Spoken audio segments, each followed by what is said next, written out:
fucking hit me. I'm scared I'm gonna lose my baby. You walk, motherfucker! Hey,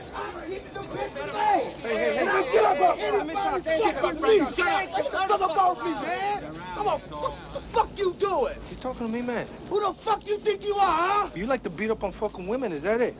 Huh? Beat up on me, asshole. Oh, yeah, that's right, you bad motherfucker, huh? I know where you live, you stupid motherfucker. I will fuck your wife and kill your mother.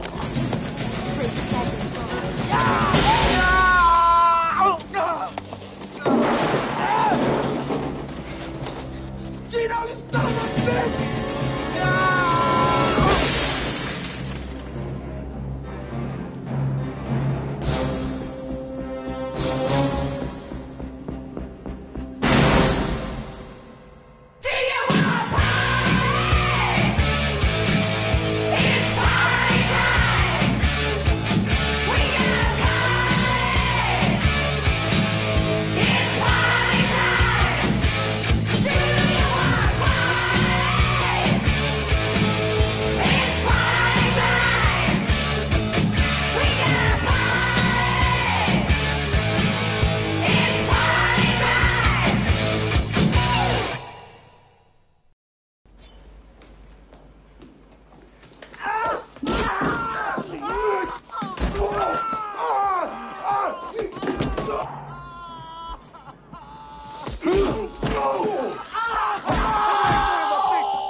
Come get some.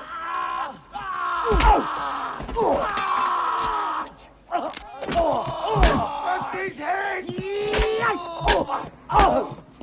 It's for you, motherfucker. Don't be a bad guy. What you gonna shoot me for? Don't be a bad guy like that. Be a nice guy, all right?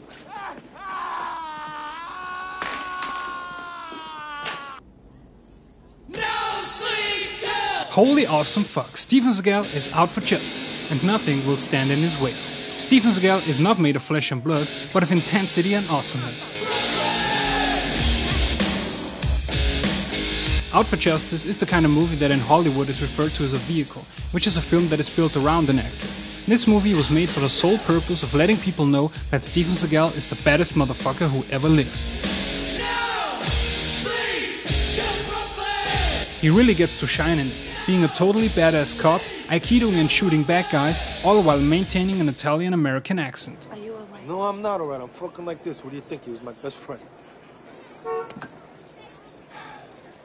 I own every single Seagal movie on DVD or Blu-ray. He is one of my favorite actors of all time.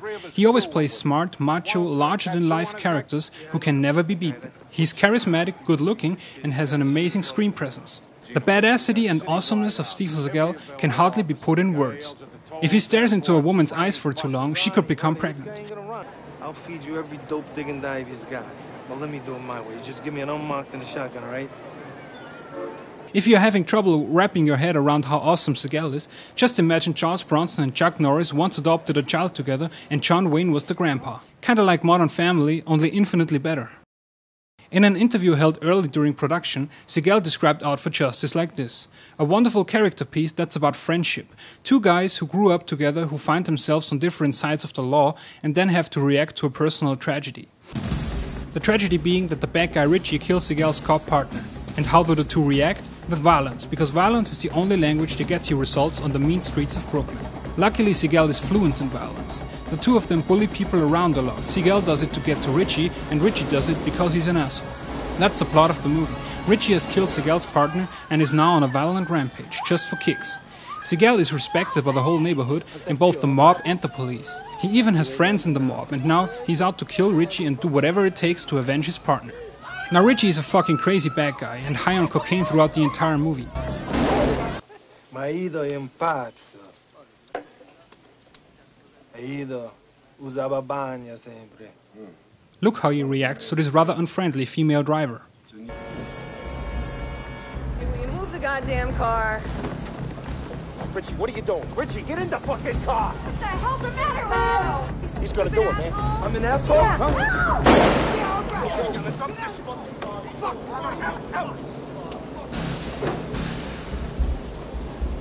This movie is very violent. So violent, in fact, that when it was released in Germany, they cut out most of the action scenes and released it as Out for Juice.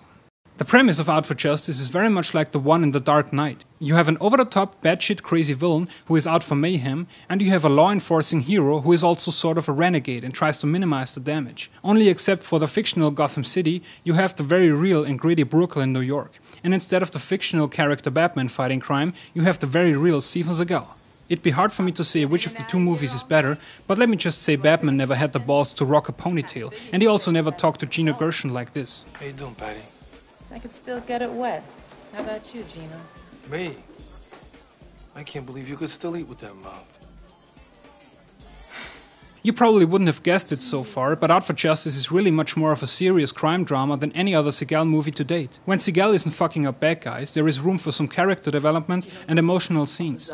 More and more, we get to know the rules of the neighborhood and the character's past. I like how the movie opens with a quote from playwright Arthur Miller to let you know that this movie is serious business.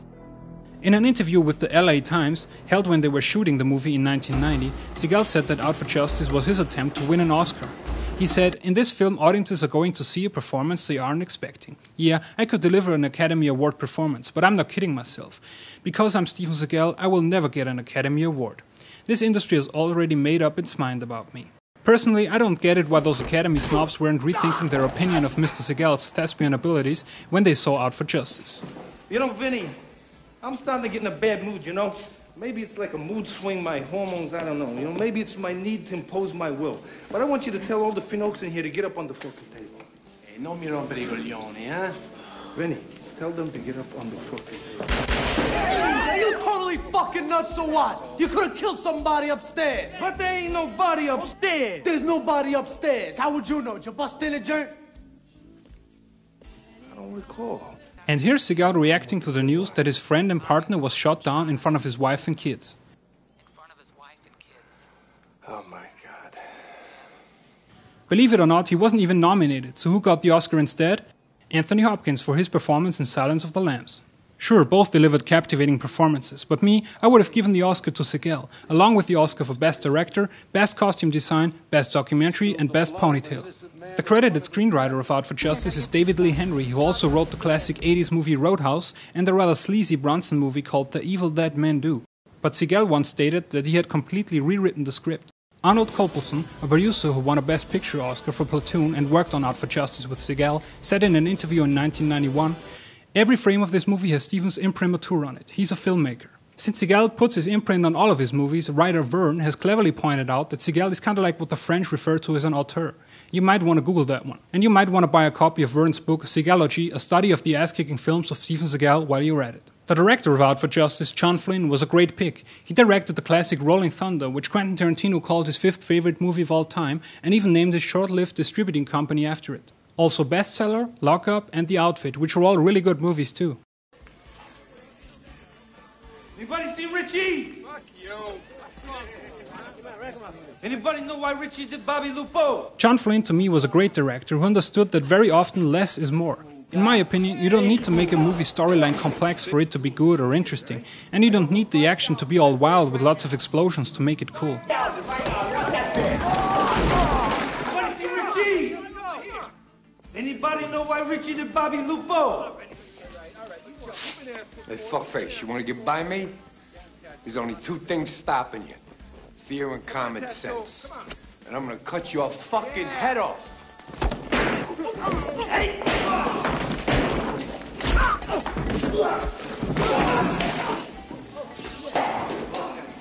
Motherfucker, you knocked my teeth out! From 2003 onwards, all Seagal movies were going straight to DVD. There was a time when you would go to the video store to rent a Seagal movie only to bring it back the next day and find a new one. Between 2003 and 2009, no less than 19 movies were released, which all had Seagal in the lead. Many of them sucked terribly, but there are some good ones as well. And he hasn't stopped yet. Not unlike The Universe, Steven Seagal suddenly came into existence. He didn't start with supporting roles or in television. Jackie Chan started out as a stuntman for Bruce Lee. Van Damme's first gig was dancing in the background of a breakdancing movie. But when Seagal showed up on the first day, Warner Brothers must have crapped their pants over how awesome he is, because they financed his very first picture with him in the lead and even let him co-write and be a producer. That was unheard of in Hollywood back then, and it is still unheard of today. Seagal was the shit. In 1994, at the height of his popularity, there was even a Steven Seagal video game scheduled for release on Super Nintendo. It received a fair amount of hype due to the fact that you can play as Seagal, but it was never finished and never released.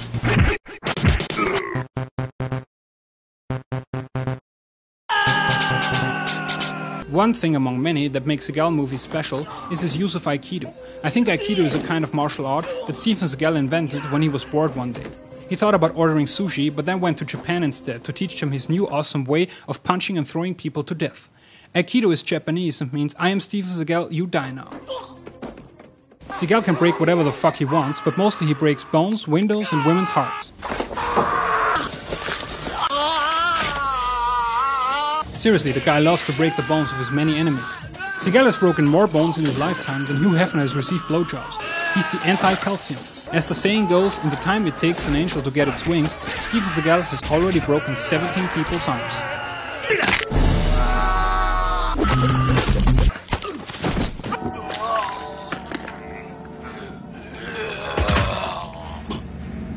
Seagal also likes to throw people through windows. I don't know if it's because he thinks it's good luck or because he's a shareholder of various glass-making companies.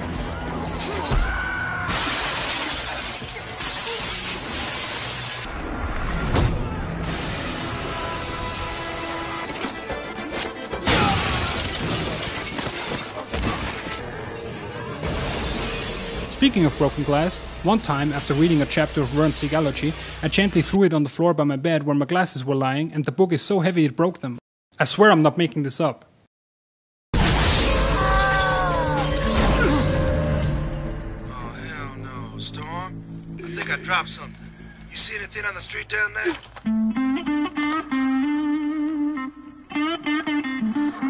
Hey, looks like he got the hiccups. Somebody get that guy a glass of water.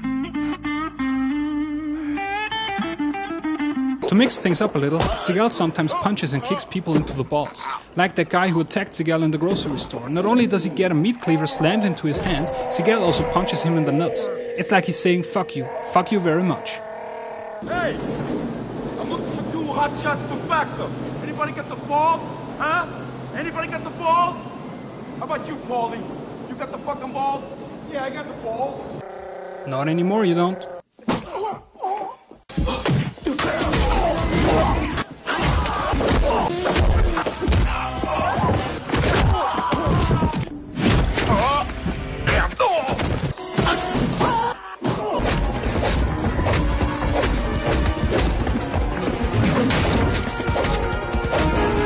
Most people don't know that Seagal is also a musician, philanthropist, sand teacher, movie producer and writer, and was also director of one of his own movies. He is even, I shit you not, a real-life cop, which means he can shoot you anytime he wants. Some of his work as a reserve deputy sheriff have been captured for the non-scripted reality TV show Steven Seagal Lawman. I think most of Seagal's movies aren't scripted either. He just allows a skilled camera crew to follow him around on his exploits. Like when his Hollywood buddies Tommy Lee Jones and Gary Busey did too much cocaine once and captured a Navy battleship, Seagal used his skills to bring them down and save the United States. There was this old man who used to come to the neighborhood when we were kids. He was from the old country, you know. In his movies, we have heard Seagal speak English, Italian, Russian, Chinese, Japanese, Spanish. I think Seagal knows all languages, even the ones that have died out or have yet to be created. Sometimes he does a southern accent, and sometimes he talks ghetto. He even did a Jamaican accent in one of his songs. To say Seagal is a worldly man would be a great understatement. One time, when Steven Seagal had 10 minutes to spare between rescuing pandas from Chinese terrorists and playing a badass guitar solo, he invented his own energy drink. It says on the can that it's packed with vitamins and exotic botanicals, along with Steven's own signature. Steven Seagal's lightning bolt has amazing powers. It turned this kid into this. Still, it was produced in very low quantities, which leads me to believe that you're in fact drinking Steven Seagal's piss. And I can totally believe that vitamins and exotic botanicals are the primary ingredients in Steven Seagal's piss. Man, get in the fucking car! You know, Chuck Norris's tears can cure cancer, but he never cries. At least Seagal shares with us some of his healing bodily fluids. Oh, get the fuck out of the way! There are many rumors about Seagal, that he has ties to the mafia, that he did black ops jobs for the CIA or trained members of the CIA. There were also claims of sexual harassment in the 90s and again in 2010, but that was just Seagal showing women where the spiritual meridian points are on their body. So chill out, okay ladies? Then there is the story that he has sex slaves on his payroll, 2 Russian women who cater to his every sexual need. Sure, that may sound bad, but if I had as much on my plate as Steven Seagal, I would need some sex slaves too, just to keep my sanity. He apparently also has black belts in other martial arts, fought off members of the Yakuza when he was the first Westerner to operate an Aikido dojo in Japan, is a superb rider, a deadly marksman, and an authority on antique samurai swords. Even if some of those things are bullshit or exaggerated, let's face it, Steven Seagal has accomplished more in his lifetime than you or me will ever achieve, and only the greatest of men can ever hope to achieve. In more recent years, Seagal has gone the way of Chuck Norris, meaning that he is an action star who became the star of a scripted television show. Bud Spencer and Sammo Hung also did that in their career, so apparently there's a demand for chubby action guys in the television industry. Some people make fun of Seagal for putting on weight. They probably don't know that he's a Buddhist, and that is probably his way of paying respect to the god he worships. Speaking of God, Steven himself has said that he's the reincarnation of a Buddhist Lama, and that he is a god, although not the god. With all that awesomeness, the guy is still modest. Although in my opinion, there should be no place for false modesty if you are Steven fucking Seagal. Seriously though, Out for Justice is an underrated and often overlooked gem of a movie, a well-made, highly entertaining, no-nonsense action thriller, and while it's not the biggest movie Seagal has done, it's certainly the best. I'm the Austrian Film Geek, and I hope you enjoyed this video. I will leave you with a song by the Mojo Priest himself, Mr. Steven Seagal. Take it away, Steve!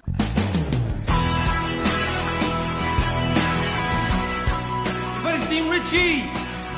Huh? I'm gonna keep coming back until somebody remembers seeing Richie.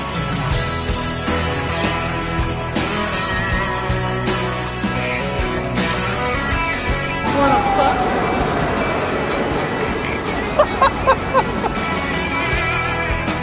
Would you feel the same if I was invisible, untouchable? Would you call my name? You no longer see my face. I won't be far away. I'll be in your ocean. I'll live in the sky. I'll be here forever. Don't you cry. There's no separation between you and I. I'll be here forever. Don't you cry. I'll never die. I'll never die.